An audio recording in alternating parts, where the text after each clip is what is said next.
Hello friends, 2 minute series के इस video में आपका स्वागत है। और इसमें हम बात करेंगे सेल्फ हेल्प ग्रुप्स के बारे में। तो सेल्फ हेल्प ग्रुप्स, या जिसको हिंदी में हम बोलते हैं स्वयं सहायता समूह, एक इम्पॉर्टेंट टॉपिक है सिविल सर्विसेज एग्जाम के लिए। इसमें पास एग्जामिनेशंस में प्रीलिम्स और मेंस दोनों में क्वेश्चंस पूछे गए हैं। तो इसको समझने से पहले कि ये कॉन्सेप्ट क्या है, कैसे ट्रांसफॉर्मेशन लाता है सोसाइटी में, हमें रूरल लैंडस्केप में जाना पड़ेगा और समझना पड़ेगा कि रूरल वुमन की इंडिया में क्या क्या प्रॉब्लम है। तो जो रूरल वुमन है, जो गांव में रहने वाली महिलाएं हैं, उनके साथ कुछ प्रॉब्लम्स हैं। जैसे कि उनका जो इनकम है वो लो लेवल का है, वो एग्रीकल्चरल और अलाइड एक्टिविटीज़ में एंगेज्ड हैं। एग्रीकल्चर एंड अलाइड एक्टिविटीज़ जैसे कि हो गया गोटरी, पोल्ट्री, और मे बी और स्मॉल एंड माइक्रो इंडस्ट्रीज जैसे पापड़ बनाना, या मे बी एम्ब्रॉयडरी या क्लॉथ मेकिंग, ऐसी इंडस्ट्रीज में इन्वॉल्व हैं। उनके साथ कुछ इनहेरेंट इश्यूज हैं जो कि इन्वॉल्व हैं, जैसे कि उनका जो इनकम लेवल है वो बहुत लो होता है, और हम पेट्रियार्कियल सोसाइटी में रहते हैं, तो जो उनका स्किल सेट है वो लो होता है। बहुत सारी इलिटरेट होती हैं, कभी स्कूल नहीं गई होती हैं, या गई होती हैं तो प्राइमरी तक गई होती हैं, तो स्किल सेट बिल्डअप नहीं हो पाता। और मोस्ट इंपॉर्टेंटली सबसे बड़ी बात है, ऑल्दो ये इकोनॉमिक एक्टिविटीज़ में इन्वॉल्व रहती हैं, जैसे हमने बात करी पोल्ट्री, गोटरी, पापड़ मेकिंग, अचार मेकिंग, एक्सेट्रा एक्सेट्रा, बट ये नॉन बैंकेबल होती हैं। तो नॉन बैंकेबल का मतलब ये है कि ये बैंक से लोन नहीं ले पाती। अपने अगर इनको बिजनेस को आगे बढ़ाना है, अपने अगर माइक्रो इंडस्ट्री को इनको आगे बढ़ाना है जिसमें ये काम करती हैं, ये तो ये इसके लिए ये नॉन बैंकेबल है, बैंक इनको लोन नहीं दे पाता। बैंक लोन क्यों नहीं दे पाता? अगर हम बात करें, अगर मैं आज जाऊंगा और मुझे बैंक से 10 लाख रुपए लोन चाहिए, तो बैंक मुझसे कुछ मॉर्टगेज या कुछ कोलैटरल रखेगा। जैसे कि मुझे अगर गाड़ी खरीदनी है और मैं बैंक के पास जाऊंगा कि मुझे ईएमआई पे गाड़ी खरीदने के लिए पैसे दे दीजिए, तो जो बैंक है वो मेरी गाड़ी के कागज अपने पास रख लेगा। ओके, तो मैं उसको बोलता हूँ कोलैटरल। ऐसे ही अगर मुझे घर लेने जाना है, तो बैंक सेम प्रोसेस इन्वॉल्व करेगा। बैंक मेरे घर के कागज रख लेगा, जब तक मेरी ईएमआई चल रही है तब तक वो घर के कागज एज अ मॉर्टगेज या एज अ कोलैटरल बैंक के पास रहेंगे। नाउ अब जो रूरल वुमन में ये प्रॉब्लम होती है, लो इनकम सेट होता है, लो इनकम ग्रुप से वो आती हैं, उनका स्किल सेट लो होता है, और उनके पास मॉर्टगेज रखने के लिए कोई कुछ नहीं होता, कोई एसेट नहीं होता, इसलिए वो नॉन बैंकेबल हो जाती हैं। इसलिए वो चाह कर भी बैंक उन्हें लोन नहीं दे पाता। और अगर हम इनकी नीड्स को समझें इस टाइम पे, मान लीजिए एक छोटी सी एक कोई रूरल वुमन है और वो एक छोटा सा एंटरप्राइज चलाती है। मान लीजिए वो गोटरी चलाती है, उसके पास कुछ कुछ बकरियां हैं और वो उससे बिजनेस कर रही है, दूध बेच के या किसी और तरीके से। तो उसके पास अपने बिजनेस को बढ़ाने के लिए कोई सोर्स नहीं है जो उसको लोन दे दे। उसके पास वर्किंग कैपिटल वही है जो उसके पास आती है। तो ये सब प्रॉब्लम्स हैं जो रूरल वुमन को फेस करनी पड़ती हैं। अब हम देखेंगे कि सेल्फ हेल्प ग्रुप इनको कैसे सॉल्व करता है। तो सेल्फ हेल्प ग्रुप की कुछ स्टेजेस होती हैं। जैसे पहली स्टेज होती है ग्रुप फॉर्मेशन। तो ग्रुप फॉर्मेशन में क्या होता है, 15 से 20 जो रूरल वुमन होती हैं, जो ऑलमोस्ट सेम इनकम लेवल की होती हैं और अराउंड एक ही एरिया में रह रही होती हैं, उनको मोबिलाइज किया जाता है और उनको एक ग्रुप बना दिया जाता है, सेल्फ हेल्प ग्रुप। तो इनफॉर्मल ग्रुप होता है 15 से 20 औरतों का, जो कि स्मॉल और स्मॉल और माइक्रो एंटरप्राइजेज में काम कर रही होती हैं, और इनका एक ग्रुप बना दिया जाता है। और कोई एनजीओ होती है या कोई maybe community building organization होती है जो इनकी हैंड होल्डिंग करती है, जो इनको सिखाती है। ठीक है, अब हम समझते हैं कि इनको क्या सिखाया जाता है और ये कैसे काम कर कैसे कैसे ये आगे बढ़ती हैं। तो इनको फाइनेंशियल हैंडलिंग सिखाई जाती है। जैसे आगे हमने बात करी, जो रूरल वुमन होती हैं पेट्रियार्कल सोसाइटी में ज़्यादा नहीं पढ़ पाती हैं, इलिटरेसी ज़्यादा प्रिवेलिंग है वुमन में as compare to their male counter part.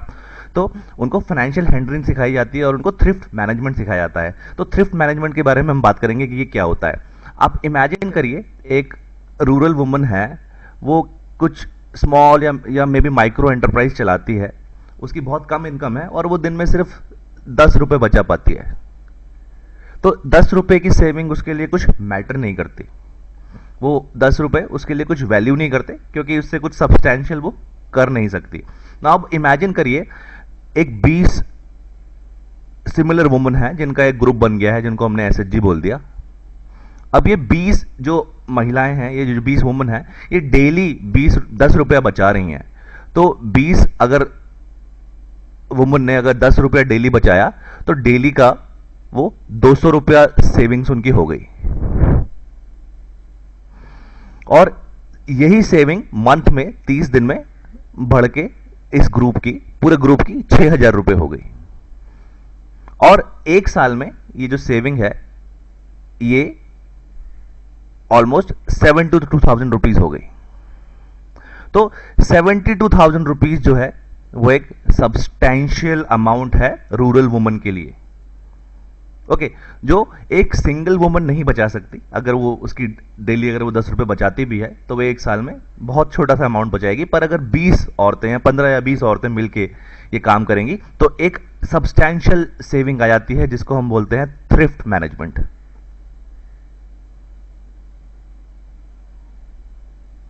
Okay, तो सबसे पहले एक ग्रुप फॉर्म हुआ 15 से 20 औरतों का, किसी एनजीओ ने उसकी हैंड होल्डिंग करी, उनको सेविंग की हैबिट डाली और उनको उस सेविंग्स की फाइनेंशियल मैनेजमेंट कैसे करनी है वो सिखाई। ओके, नाउ इमेजिन करिए अब इस ग्रुप के पास एक साल के बाद 72,000 रुपया है, तो इसको हम कॉर्पस फंड बोलते हैं ग्रुप का। तो ग्रुप के पास 72,000 रुपया है और इसके ओनर जो हैं ये सारी की सारी 20 जो महिलाएं हैं इस सेल्फ हेल्प ग्रुप की ये हैं। ओके, अब ये सेल्फ हेल्प ग्रुप की जो महिलाएं हैं वो क्या कर सकती हैं, ये आपस में इस 72,000 रुपए को 72,000 रुपीज को एज अ लोन आपस में रोटेट कर सकती हैं। कभी किसी मेंबर को जरूरत है तो उसने ये 72,000 रुपीज में से कोई एक अमाउंट ले ली। ओके, कभी किसी और को जरूरत है तो फिर उसने ले ली। ओके, नाउ अब ये जो पैसा है ये इन्हीं 20 महिलाओं का है जो आपस में एक दूसरे को जानती हैं, एक ग्रुप फॉर्मेशन में है, तो इनका एक दूसरे पर ट्रस्ट है, इनको किसी कोलैटरल की जरूरत नहीं है। ओके, और अमाउंट भी छोटी है और इनकी खुद की अमाउंट है, तो इसमें कोलैटरल काम नहीं करता, इसमें पीयर प्रेशर काम करता है। पीयर प्रेशर मतलब मैं एक दूसरे को जानता हूं, मैं बहुत सालों से एक लोकेलिटी में रहता हूं, अगर मैं पैसा वापस नहीं करूंगा, मैंने उधार ले लिया और मैं पैसा वापस नहीं करूंगा, तो मेरे ऊपर पीयर प्रेशर है। मुझे पता है कि वो जो 20 औरतें हैं वो मेरे मोहल्ले में रहती हैं, मैं बाहर निकलूंगा या मैं बाहर निकलूंगी तो मुझे वो कुछ कहेंगी या प्रॉब्लम होगी, इस वजह से मैं पैसा वापस कर दूंगा। तो इसको हम बोलते हैं पीयर प्रेशर। तो पीयर प्रेशर इस केस में काम करता है, इसलिए इस केस में कोलैटरल की जरूरत नहीं होती। ओके, तो नाउ अब हमने देखा कि जो एक सिंगल वुमन थी उसकी सेविंग लो थी, लेकिन जब 15 से 20 औरतों का समूह बन गया, एक ग्रुप बन गया, तो उनकी सब्सटैंशियल सेविंग हो गई एक साल के अंदर, जिसको वो आपस में रोटेट कर सकती हैं। तो जो एनजीओ है जो इन्वॉल्व होती है वो उनको फाइनेंशियल हैंडलिंग सिखाती है, क्योंकि अब उनके पास एक फंड है जो आपस में रोटेट कर सकती हैं, और थ्रिफ्ट मैनेजमेंट सिखाती है कि सेविंग की आदत से, चाहे वो छोटी सेविंग हो, 10 रुपए डेली की सेविंग हो, ग्रुप क्या ट्रांसफॉर्मेशन ला सकता है।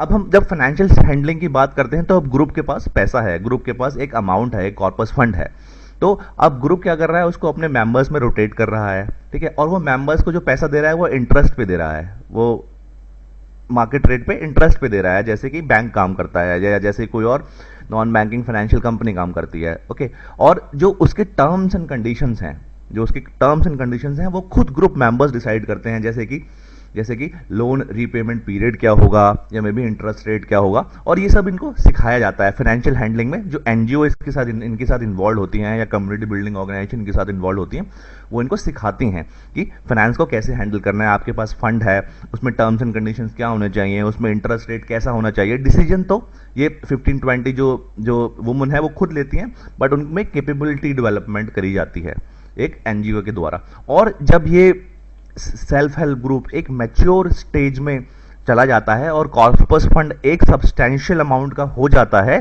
तो जो एनजीओ है वो जो सेल्फ हेल्प ग्रुप है उसकी बैंक के साथ लिंकेज करा देती है, उसमें उसका खाता बैंक में खोल देती है, उसका अकाउंट बैंक में खोल देती है। ठीक है, अब आप एक अंतर समझिए, अब आप एक इंपॉर्टेंट इसमें डायनामिक्स में एक इंपॉर्टेंट फर्क समझिए। जो बैंक अकाउंट खुलता है एसएचजी का, वो किसी इंडिविजुअल का अकाउंट नहीं खुलता। जैसे अगर आप देखेंगे तो सेविंग अकाउंट जो होते हैं वो जनरली इंडिविजुअल के खुलते हैं, आपके भी बैंक्स में अकाउंट होंगे, लेकिन जब हम बैंक लिंकेज स्टेज में आते हैं, जब एसएचजी मैच्योर हो जाती है और उसका बैंक खुलता है, तो वो किसी इंडिविजुअल मेंबर का नहीं खुलता है, वो पूरे सेल्फ हेल्प ग्रुप के नाम से खुलता है। तो पूरे सेल्फ हेल्प ग्रुप का एक कॉर्पस फंड हो जाता है, जैसे हमने देखा लास्ट स्लाइड में कि वो सब्सटैंशियल जो सेविंग है वो एक साल के अंदर सब्सटैंशियल अमाउंट बन जाती है। और पूरे ग्रुप का ये बहुत इंपॉर्टेंट है, किसी इंडिविजुअल का अकाउंट नहीं खुलता है बैंक में, पूरे ग्रुप का खुलता है, और पूरे ग्रुप ही उसे मैनेज करता है, डेमोक्रेटिकली मैनेज करता है, क्योंकि उनको फाइनेंशियल हैंडलिंग आ गई है। तो बैंक अकाउंट जो खुलता है वो ग्रुप का खुलता है। ठीक है, और उसके बाद जब पूरे ग्रुप का खुलता है तो बैंक का कॉन्फिडेंस लेवल बढ़ जाता है कि पूरे ग्रुप का अकाउंट है जिसके अंदर पीयर प्रेशर इन्वॉल्व है, जिसके अंदर कोलैटरल की जरूरत नहीं है, तो बैंक भी सेम टर्म से उनको लोन देता है। तो जो बैंक लोन्स मिलते हैं वो कॉर्पस फंड जितना होता है उनका, जितनी उनकी सेविंग हो जाती है उसके मल्टीपल्स में मिलते हैं। जैसे 5x, सपोज x अमाउंट उन्होंने सेव कर लिया है, उनका कॉर्पस फंड जो है वो x अमाउंट का है, तो बैंक उनको 5x या 3x जैसे भी टर्म्स एंड कंडीशन होती है उस पर लोन फॉरवर्ड कर देता है। ओके ना, अब इंटरेस्टिंग चीज ये है कि जो बैंक भी लोन देता है वो किसी इंडिविजुअल को नहीं देता। ओके, जो बैंक लोन देता है वो ग्रुप को देता है। ओके, और ग्रुप डिसाइड करता है कि कौन इंडिविजुअल उसे कंज्यूम करेगा, किस इंडिविजुअल को उसकी जरूरत है। ओके, सपोज 20 वुमन हैं, उसमें से अप्रैल मंथ में किसी एक को कुछ फंड की या किसी लोन की जरूरत पड़ी, तो वो जाएगी, वो पूरा एसएचजी के सामने अपनी डिमांड रखेगी कि मुझे इस फंड की जरूरत है, और पूरी जब सेल्फ हेल्प ग्रुप उसको अप्रूव कर देगी तो पूरा self help group as a group bank के पास जाएगा और बैंक से लोन अवेल करेगा। तो जो बैंक लोन देगा वो पूरे ग्रुप को देगा, वो किसी इंडिविजुअल को नहीं देगा। ओके, ऑल्दो टेक्निकली वो एक इंडिविजुअली कंज्यूम कर रहा है, बट जो बैंक ने जो लोन अपने बुक्स में जो फॉरवर्ड किया है, जो बैंक ने जो लोन दिया है वो एक ग्रुप को दिया है। ओके, और वेरी इंटरेस्टिंगली, क्योंकि बैंक को भी पता है कि इसमें ग्रुप का कॉर्पस फंड इन्वॉल्व है और ग्रुप का पीयर प्रेशर इन्वॉल्व है, तो बैंक भी जब एसएचजी को लोन फॉरवर्ड करता है तो उसमें कोलैटरल नहीं लेता है, उसमें किसी कुछ भी चीज मॉर्गेज करने के लिए नहीं रखता है। तो ये इंपॉर्टेंट है। तो हमने देखा कि इसके एडवांटेज देखते हैं कि एडवांटेज क्या हो गया। सबसे पहले जो रिस्क ट्रांसफर है बैंक का वो इंडिविजुअल टू ग्रुप पे हो गया। अब हमें पता है कि इंडिविजुअल जो है वो मोर रिस्की होता है, लेकिन जो ग्रुप है, अगर एक इंडिविजुअल का ग्रुप बन गया तो उसमें जो रिस्क कॉम्पोनेंट है वो कम है। तो अगर रिस्क कॉम्पोनेंट कम होगा तो डेफिनेटली इंटरेस्ट रेट भी कम होगा। ये तो बहुत सिंपल सा प्रिंसिपल है। तो जो इसमें है वो रिस्क ट्रांसफर हो गया फ्रॉम इंडिविजुअल टू ग्रुप। दूसरी चीज बहुत इंपॉर्टेंट है, पीयर प्रेशर जो है वो इसमें वर्क करता है, कोलैटरल्स बैंक इसमें नहीं लेता। ये बहुत इंपॉर्टेंट प्रॉपर्टी है सेल्फ हेल्प ग्रुप को जो लोन अवेल होते हैं कि उसमें बैंक कोई कोलैटरल नहीं रखता अपने पास। ये बहुत इंपॉर्टेंट है। ओके, और इसमें जो सारा काम होता है वो सोशल कैपिटल और पीयर प्रेशर के थ्रू होता है।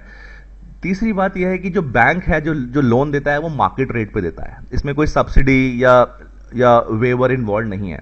तो बैंक के लिए हमें पता है कि लोन एसेट्स होते हैं, बैंक के लिए लोन्स जो होते हैं एक तरीके से सेल्स होते हैं, तो बैंक का भी प्रॉफिट इसमें इन्वॉल्व रहता है और बैंक मार्केट रेट पे सेल्फ हेल्प ग्रुप को लोन्स दे रहा है। तो थर्ड जो नेक्स्ट बहुत इंपॉर्टेंट चीज़ है वो ये है कि फाइनेंशियल इंक्लूजन इससे हो रहा है। अब आप देखिए कि जो रूरल वुमन थी, जो पहले नॉन बैंकेबल थी, जिसको बैंक लोन नहीं दे रहा था, अब उसको financial institute, banks, non banking financial company etcetera उसको लोन दे पा रही हैं। ओके, और इन लोन्स में कोई सब्सिडी या लोन वेवर इन्वॉल्व नहीं है, किसी एक्सचेकर पे या मे बी किसी गवर्नमेंट पे कोई प्रेशर नहीं है, या किसी गवर्नमेंट पे कोई फिजिकल प्रेशर नहीं है कि किसी का लोन वेवर करना है या किसी को सब्सिडी देनी है। और सबसे इंपॉर्टेंट जो बात है, रूरल वुमन में सॉलिडारिटी और स्किल अपग्रेडेशन हो रहा है। तो ये ट्रांसफॉर्मेशन होते हैं जो सेल्फ हेल्प ग्रुप के थ्रू आ जाते हैं। ओके, तो ये सेल्फ हेल्प ग्रुप के बारे में वीडियो था, छोटा सा वीडियो। आई होप आपके कॉन्सेप्ट्स इसे और बेटर होंगे। Thanks for watching, thanks a lot.